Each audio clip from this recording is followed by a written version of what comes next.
दोस्तों, किसी ने सही कहा है कि आवाज ऊंची हो तो कुछ लोग सुनते हैं, लेकिन अगर बात ऊंची हो तो बहुत सारे लोग सुनते हैं। नमस्कार दोस्तों, बुद्धा से इंस्पायर्ड यूट्यूब चैनल में आपका दिल से स्वागत है। एक छोटी सी कहानी। यह कहानी एक लड़के की। 24 साल का लड़का जो सेठ के यहाँ पर नौकरी करता था। उसके माँ बाप इस दुनिया में नहीं थे।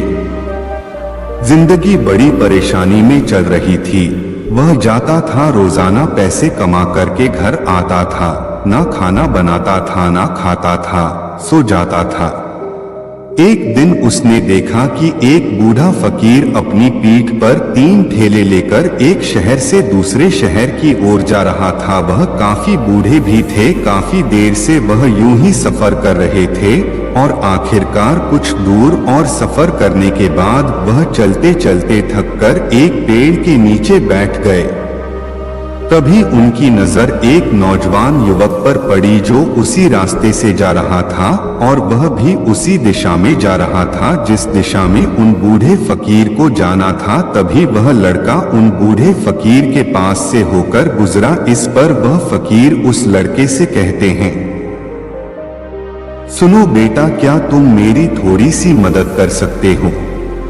यह ठेला बहुत भारी है और मैं बूढ़ा हो चुका हूँ। मैं ज्यादा समय तक इनका बोझ नहीं उठा सकता और मैं बहुत थक भी चुका हूँ। तो क्यों ना तुम मेरे एक ठेले को ले लो और मुझे उस दूसरे गांव तक पहुँचा दो। इसके बदले में मैं तुम्हें 3 स्वर्ण मुद्राएं दूंगा। वह लड़का उन फकीर की सारी बातें सुनता है और उन फकीर से कहता है, कोई बात नहीं बाबा, मैं आपकी मदद करने के लिए तैयार हूँ। कहिए आपको कहाँ जाना है?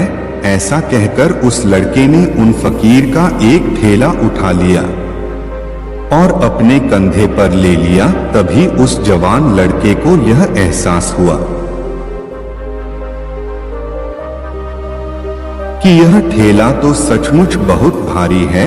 वह लड़का और फकीर दोनों रास्ते में आगे की ओर बढ़ चले। कुछ दूर आगे चलने के बाद देखते ही देखते वह गांव खत्म होने लगा और अब एक सुनसान रास्ता आगे की ओर जा रहा था। वे दोनों अपने मार्ग में मस्त होकर आगे की ओर बढ़ रहे थे। जब भीड़ से पूरी तरह से अलग हो गए तो वह लड़का उन फकीर से कहता है, बाबा, इस ठेले में आखिर ऐसा क्या रखा है जो यह ठेला इतनी वजन है? इस पर वह फकीर आदमी उस लड़के को जवाब देते हुए कहते हैं, कुछ नहीं बेटा, बस इसमें तांबे के कुछ सिक्के भरे हुए हैं, इसी कारण यह ठेले में बहुत वजन है।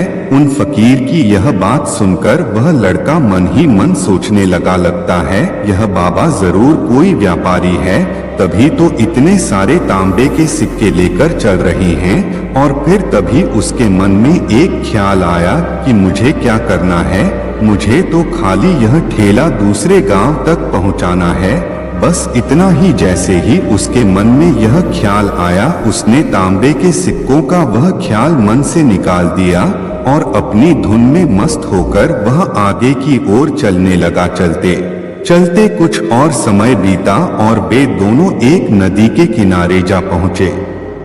वह लड़का हट्टा कट्टा था और काफी चुस्त और तंदुरुस्त भी था, इसलिए वह बिना सोचे समझे उस नदी में उतर जाता है। किंतु वह फकीर अब भी किनारे पर ही खड़े थे। इस पर वह लड़का उन फकीर से कहता है, क्या हुआ बाबा, चलिए आइए, हमें यह नदी पार करनी होगी, तभी तो हम उस गांव तक पहुंच पाएंगे। इस पर वह फकीर उस लड़के से कहते हैं, मैं जानता हूँ बेटा कि हमें यह नदी पार करनी होगी, लेकिन जैसा कि तुम जानते हो मैं अब बूढ़ा हो चुका हूँ और 2-2 ठेले लेकर मैं यह नदी पार नहीं कर सकता। कहीं मेरा पाँव फिसल गया तो क्या होगा? क्या तुम मेरी एक और गठरी ले सकते हो? मैं तुम्हें इसके बदले भी 3 स्वर्ण मुद्राएं दूंगा। इस पर वह लड़का मुस्कुराते हुए उन फकीर से कहता है, बाबा, आप मुझे शर्मिंदा कर रही हैं। यदि आप मुझे स्वर्ण मुद्राएं ना भी दे तो भी मैं आपका कार्य अवश्य करूंगा। मैं आपको उस दूसरे गांव तक जरूर पहुंचा दूंगा। इस पर वह फकीर मुस्कुराते हुए उस लड़के से कहते हैं, बेटा तुम तो बड़े ही भले इंसान लगते हो। इतना कहकर उन्होंने वह दूसरी गठरी भी उस लड़के को थमा दी। उस लड़के ने जब वह दूसरी गठरी अपने कंधे पर रखी तो भी वह गठरी से बहुत ज्यादा भारी लगी, लेकिन उसने वहां पर कुछ नहीं कहा। जैसे तैसे उन दोनों ने नदी पार की। नदी पार करने के बाद बातों बातों में ही उस लड़के ने उन फकीर से कहा, बाबा आखिर इस दूसरी गठरी में क्या है? यह गठरी में भी बहुत वजन है। इस पर वह फकीर उस लड़के को जवाब देते हुए कहते हैं, बेटा इसमें चांदी के सिक्के हैं, इसी कारण यह गठरी में भी बहुत वजन है। उन फकीर की यह सारी बातें सुनकर अब उस लड़के का दिमाग तेजी से काम करने लगा था। वह यह सोच रहा था कि एक थैले में तांबे के सिक्के हैं और दूसरी में चांदी के। ऐसा प्रतीत होता है मानो यह फकीर बाबा कहीं दूर से आ रहे हैं और उन्होंने अपनी सारी जमीन जायदाद बेचकर यह सारे सिक्के इकट्ठे किए हैं, तभी तो वह इतना धन लेकर चल रहे हैं। लेकिन वह लड़का उन फकीर से कुछ नहीं कहता और वे दोनों चुपचाप मार्ग में आगे की ओर बढ़ते चले जाते हैं। कुछ दूर आगे बढ़ने के बाद एक बार फिर एक सुनसान राह आती है। उस सुनसान रास्ते को देखते ही उस लड़के के मन में तरह तरह के विचार उत्पन्न होने लगे। वह यह सोचने लगा, अरे यह तो सुनसान जगह है, अगर मैं यह सिक्के लेकर यहाँ से भाग जाऊं तो यह फकीर मुझे कब तक दौड़ आएंगे? मुझे नहीं लगता कि मुझे कभी पकड़ पाएंगे और यहाँ पर कोई है भी नहीं जो इनकी मदद कर पाए। और वैसे भी यह बहुत सारे सिक्के हैं, मैं इनसे एक अच्छी दुकान खरीद सकता हूँ, अपना नया व्यापार शुरू कर सकता हूँ। और वैसे भी यह बूढ़ा फकीर अब इन पैसों का क्या करेगा? इससे अच्छा तो मैं ही इन्हें रख लेता हूँ। वह लड़का यह सब के बारे में सोच ही रहा था, तभी अचानक उसे खुद पर आश्चर्य हुआ। अरे मैं यह क्या सोच रहा हूँ? यह फकीर बाबा ना जाने कहाँ से आ रहे हैं और क्या खोज करके इन्होंने इतने सारे पैसे इकट्ठा किए होंगे। मुझे इनका फायदा नहीं उठाना चाहिए। नहीं नहीं, मुझे ऐसा नहीं करना चाहिए। उसने कुछ देर के लिए तो अपने मन के विचारों को काबू कर लिया, लेकिन कुछ देर बाद उसके मन के विचार उस पर देखते ही देखते हावी होने लगे। वह लड़का दो ठेले लेकर उन फकीर के पीछे पीछे चल रहा था और कुछ दूर आगे चलने के बाद एक पहाड़ी आई। इस पर वह फकीर बाबा उस लड़के से कहते हैं, बेटा यह पहाड़ी मैं नहीं चढ़ पाऊंगा, मैं काफी बूढ़ा हो चुका हूँ और मेरे घुटनों में भी दर्द रहता है।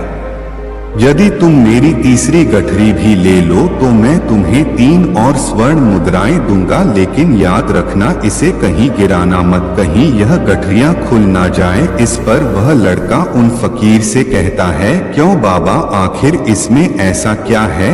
इस पर वह फकीर उस लड़के से कहते हैं, बेटा इसमें स्वर्ण मुद्राएं हैं। यह सुनकर वह लड़का मन ही मन बहुत प्रसन्न हुआ। उसने चुपचाप वह गठरी भी उन फकीर से ले ली और देखते ही देखते वे दोनों मार्ग में आगे की ओर बढ़ने लगे। अब वह फकीर बिना कोई वजन लिए हुए आराम से पहाड़ की चढ़ाई पर चढ़ रहे थे, किंतु वह नौजवान लड़का जो पीछे था वह वजन के कारण बहुत धीरे धीरे चल पा रहा था। लेकिन जब से उसने सोने का नाम सुना था उसका मन तो छलांग मार रहा था। वह मन ही मन सोच रहा था, अगर मुझे यह सारा धन मिल जाए तो मेरा पूरा जीवन तो आराम से कट जाएगा। वैसे भी यह बाबा तो बूढ़े हो चुके हैं, भला इन्हें इतने पैसों की क्या जरूरत है?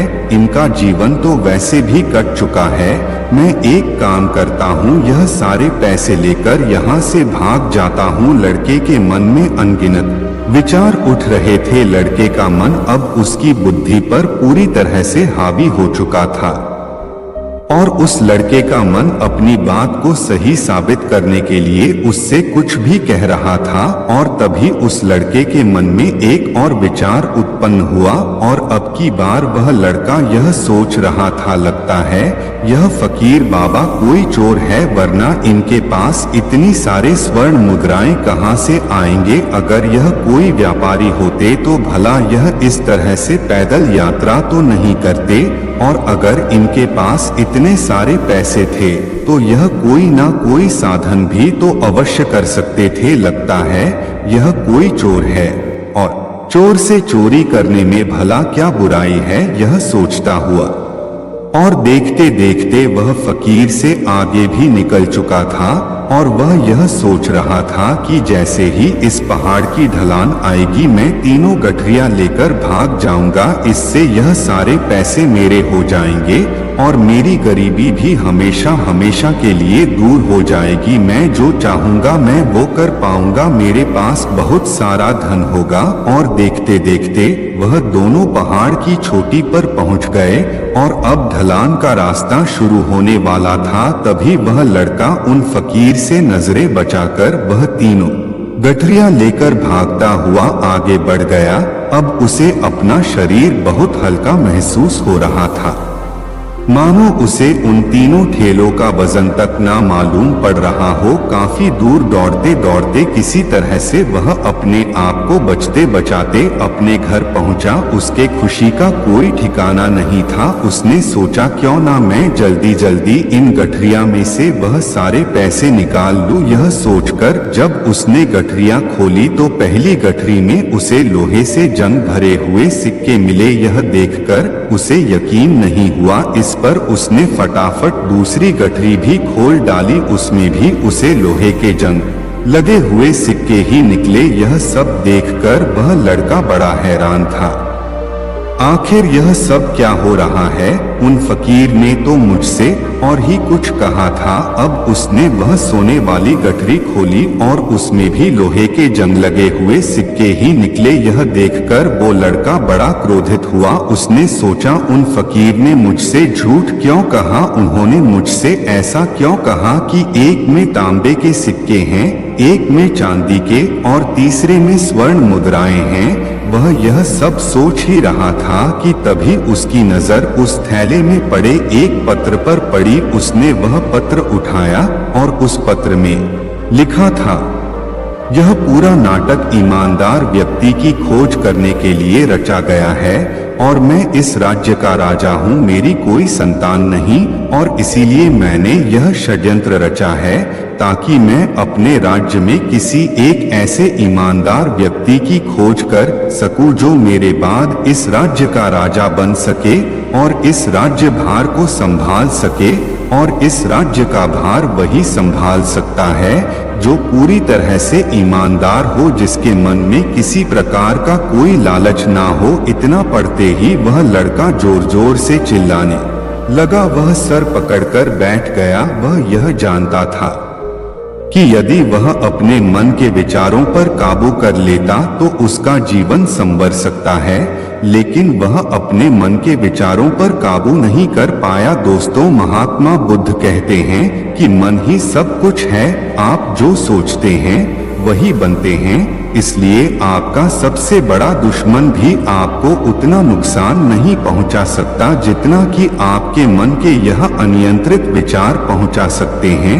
महात्मा बुद्ध कहते हैं, अपने भीतर ध्यान से देखो, हमारे भीतर जो विचार चल रहे हैं वही विचार शब्द बनते हैं और शब्द कर्म के रूप में प्रकट होते हैं। कि यदि वह अपने मन के विचारों पर काबू कर लेता तो उसका जीवन संवर सकता है, लेकिन वह अपने मन के विचारों पर काबू नहीं कर पाया। दोस्तों, महात्मा बुद्ध कहते हैं कि मन ही सब कुछ है। आप जो सोचते हैं वही बनते हैं, इसलिए आपका सबसे बड़ा दुश्मन भी आपको उतना नुकसान नहीं पहुंचा सकता जितना कि आपके मन के यह अनियंत्रित विचार पहुंचा सकते हैं। महात्मा बुद्ध कहते हैं, अपने भीतर ध्यान से देखो, हमारे भीतर जो विचार चल रहे हैं वही विचार शब्द बनते हैं और शब्द कर्म के रूप में प्रकट होते हैं। बार बार दोहराने पर कर्म बर्ताव में बदलता है और धीरे धीरे समय के साथ बर्ताव चरित्र में परिवर्तित हो जाता है। और यही चरित्र हमारे भाग्य का निर्माण भी करता है। इसलिए हमें हमेशा अपने विचारों के प्रति सजग होना बहुत आवश्यक है, हमें जागरूक होना बहुत आवश्यक है। हमें यह जानना जरूरी है कि हमारे मन में किस प्रकार के विचार आ रहे हैं। आगे महात्मा बुद्ध कहते हैं कि कमजोरी हमेशा छोटे विचार से शुरू होती है, यह एक बीज के रूप में होती है, और यदि इस बीज को नष्ट ना किया जाए तो यह छोटा सा विचार बहुत जल्द ही एक विशाल वृक्ष का रूप ले लेता है और हमारी बुद्धि की सोचने और समझने की क्षमता को पूरी तरह से नष्ट कर देता है। जिस प्रकार आपने इस कहानी में देखा किस प्रकार उस जवान लड़के का मन उस पर हावी हो चुका था और उसकी सही और गलत सोचने की क्षमता पूरी तरह से नष्ट हो चुकी थी, जिस कारण वह यह समझ नहीं पाया कि उसे क्या करना चाहिए, और उसके लालच ने उसके भीतर इतनी ऊर्जा भर दी कि वह तीनों ठेले उठाकर इतनी तेजी से वहां से भागता आगे भी बढ़ गया। इसीलिए जब आपके मन में पहली बार कोई गलत विचार उत्पन्न हो तभी उसे जड़ से उखाड़ देना चाहिए, अन्यथा वह विशाल वृक्ष का रूप लेगा और आपको किसी न किसी गलत राह पर वह ढकेल ही देगा। आप चाहकर भी उसे रोक नहीं पाएंगे। लेकिन अब आपके मन में यह प्रश्न उठ रहा होगा कि हम भला अपने मन के विचारों को कैसे नियंत्रित करें। हमारा मन तो इतना चंचल है, वह इतना शक्तिशाली है कि वह हम पर हावी हो ही जाता है, हम चाहकर भी उस पर नियंत्रण नहीं कर पाते। इसका जवाब में महात्मा बुद्ध हमें दो बातें समझाते हैं। हमारा मन अफसोस से भर जाता है और इस भारीपन और दुख से बचने के लिए महात्मा बुद्ध हमें सही इरादा विकसित करने के लिए कहते हैं। इसके लिए जब भी आप कोई कार्य करने जा रहे हो तो सबसे पहले आपको यह खुद से पूछना चाहिए कि जो कुछ भी मैं करने जा रहा हूँ इसके पीछे मेरा इरादा क्या है। क्या मैं दूसरों को दुख पहुँचाना चाहता हूँ या दूसरों को नीचा दिखाने जा रहा हूँ या मुझे खुद को ऊपर उठाना है। खुद से सवाल कीजिए, खुद को जागृत कीजिए। जब आप इरादों के प्रति सचेत होने लगेंगे, जब आप विचारों के प्रति सजग होने लगेंगे, तभी आपके भीतर सकारात्मक ऊर्जा का प्रवाह होगा। तभी आप सकारात्मक इरादों से जुड़ने लगेंगे और आपके मन के भीतर बसीगी वह नकारात्मक ऊर्जा और नकारात्मक इरादे दिन ब दिन कम होने लगेंगे। परंतु याद रहे, आपको यह हर रोज करना होगा और आपको यह हमेशा ध्यान रखना होगा कि आपको केवल अच्छा सोचना है। आपके इरादे हमेशा अच्छे होने चाहिए, तभी आप दुख और तकलीफों से बच सकते हैं। अन्यथा आप इसी तरह से दुख और तकलीफों में घिरे ही रहेंगे और आप कभी इससे निकल नहीं पाएंगे। दूसरी बात, मन के प्रति सजगता विकसित करो, जिससे आपका मन देखता देखते शांत होगा और आपके मन के भीतर बसी हुई वह नकारात्मक ऊर्जा, नकारात्मक विचार खत्म होने लगेंगे और आप शांति की ओर आगे बढ़ेंगे। और आपको इसके लिए बस इतना ही करना है कि इस पल में जो कुछ भी हो रहा है, आपकी आंखों के सामने आपके भीतर जो कुछ भी जैसा भी चल रहा है, बस उसे देखते रहना है। अपने मन के अच्छे बुरे विचार, अपनी भावनाएं और अपनी यादों पर बिना प्रतिक्रिया दिए उन्हें केवल देखते रहना है, जिससे आप मन के सारे विचार देखते ही देखते खत्म होने लगेंगे। आपका मन खाली होने लगेगा और आप नकारात्मक विचारों से न सोच से बच सकते हैं और आप इन दुख और तकलीफों से भी दूर रह सकते हैं। इसीलिए महात्मा बुद्ध कहते हैं, जो स्वयं को देखता है वही सबसे बड़ा तपस्वी है। अर्थात जो अपने मन में चल रहे उन विचारों को बिना प्रतिक्रिया दिए हुए केवल देखता है और उन पर कोई भी प्रतिक्रिया नहीं करता, बस उन्हें देखता और समझता है। वास्तविकता में वही मन पर नियंत्रण भी कर सकता है और वही अपना जीवन सुखी और खुशहाली तौर पर जी सकता है। इसलिए यदि आप भी अपने जीवन को सुखी और खुशहाल बनाना चाहते हैं तो आपको सबसे पहले अपने मन पर नियंत्रण साधना ही होगा, अपने मन को खाली करना ही होगा, अपने मन के विचारों के प्रति आपको सजग होना ही होगा। दोस्तों, उम्मीद है कि आपने आज की इस वीडियो से जरूर कुछ ना कुछ सीखा होगा। तो इस वीडियो को लाइक और अपने दोस्त के साथ शेयर भी जरूर कीजिएगा और हमें ऐसे ही सपोर्ट करने के लिए चैनल को सब्सक्राइब और घंटी बटन को जरूर दबा दीजिएगा। चलिए मिलते हैं फिर अगली वीडियो में, तब तक के लिए अपना ख्याल रखें। धन्यवाद और नमो बुद्धाय।